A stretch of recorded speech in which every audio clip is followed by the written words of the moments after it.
Christianity is more than just right thinking about Jesus. It is sharing in the life he has called you to. In fact, it is completely possible to have lots of right ideas and right thinking about who Jesus is and never actually participate in the life that he's called you to. As we continue this year here Before the Noise, I wanted us to spend a week walking through the first chapter of First John.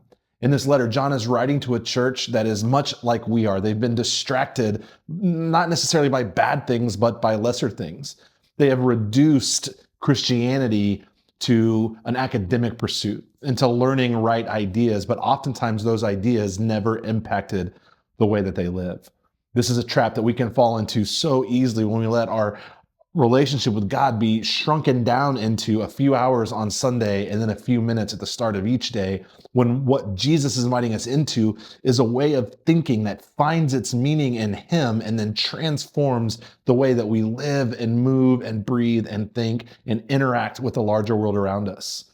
John opens up his letter to the church in 1 John chapter 1 by saying that the word came and that it lived. And he says, we proclaim to you that which we have seen, that which we have heard, that which we have experienced, that which we have touched. He is grounding faith in reality because John doesn't want to run the risk of saying we are passing on to you ideas or academia. He wants you to understand that life with Jesus looks like transformed lives in the follower. Jesus is not just something that we think about. He is instead a new sun to our universe from which everything else becomes viewed differently. And so as we start this week and we walk through the rest of 1 John chapter 1, I want to leave you with this question.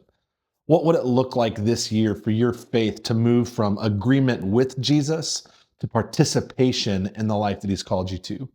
I want to suggest that you might be shocked when you find out what participation with Jesus looks like. No more sitting on the sidelines, no more standing idly by and observing, but being the hands and feet, being the answer to the prayer that Jesus prayed. Your kingdom come, Father, your will be done on earth as it is in heaven.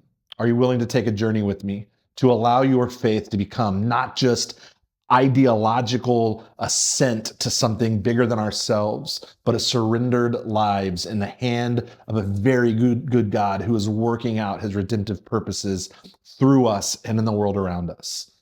Thanks for spending a few minutes with me before the noise today. It's an honor to get to share in these moments with you. And I pray that this week in 1 John, you will be transformed by the love of God, which you cannot fully wrap your mind around. We'll see you tomorrow.